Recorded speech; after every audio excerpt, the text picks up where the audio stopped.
I'm going to explain the difference between what your options are when you have received an executed contract and it's time to take your paperwork to a title company or an attorney for closing. To simplify it, in the state of Florida, you have two different options. You can hire a title company or you can hire an attorney for representation, okay? Title company is, Cliff Notes version. They take the contract, they read it, they perform what the contract says.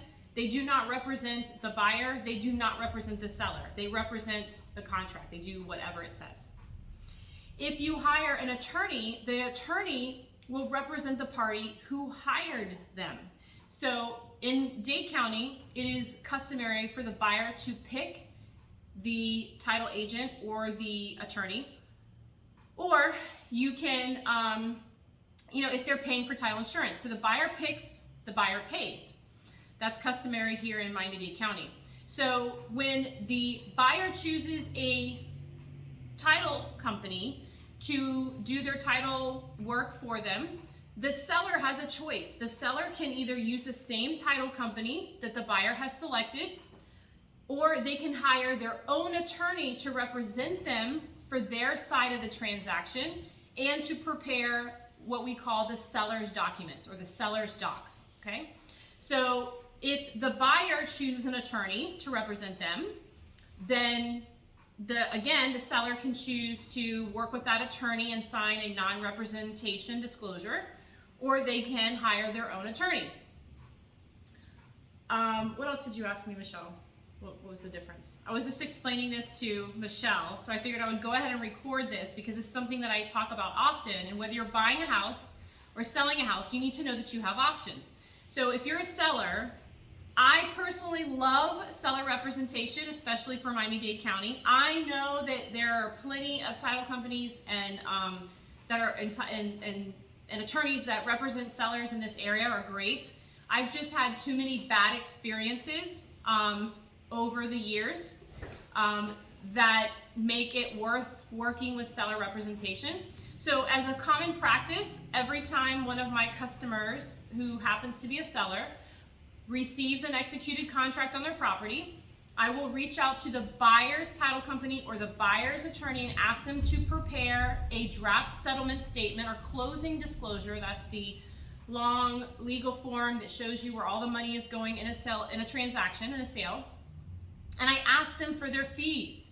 And then I will give a couple of options for the seller to look at seller representation and see if they would like to work with an attorney who will represent them in the transaction versus working with a title company or the buyer's attorney who is not representing them.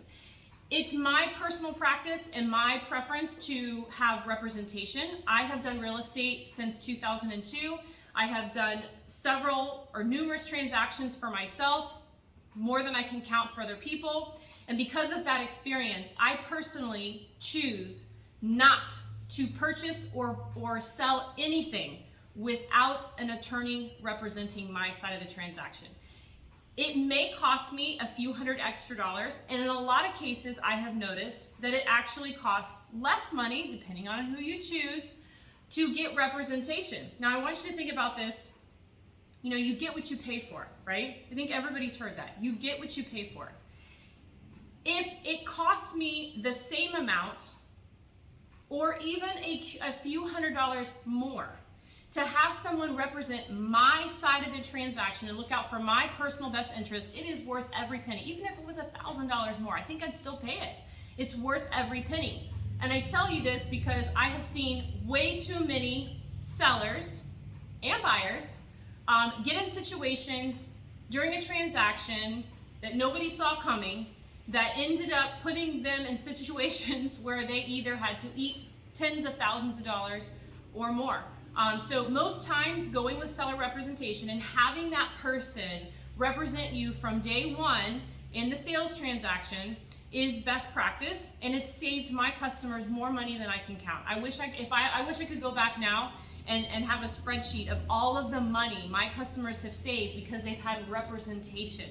And we do this, unfortunately, because we've had to learn the hard way. So you have a choice. Buyers, you have a choice. You can go to a title company who doesn't represent anyone, only does what the contract tells them that they need to do, or you can get an attorney who will represent you.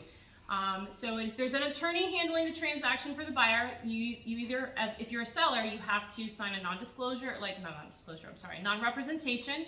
And it's fine for two attorneys to work together. It's fine for a title company and attorney to work together. But sellers, you can't go out and get your own title company. So that's the only thing that's a little bit different. Sellers can only get representation from an attorney. They cannot get representation from a title company. So title companies are good for buyers. Attorneys are good for buyers. Sellers, if you're selling your home and you want your own representation, you would have to get that from an attorney. And I hope that clarifies a few things.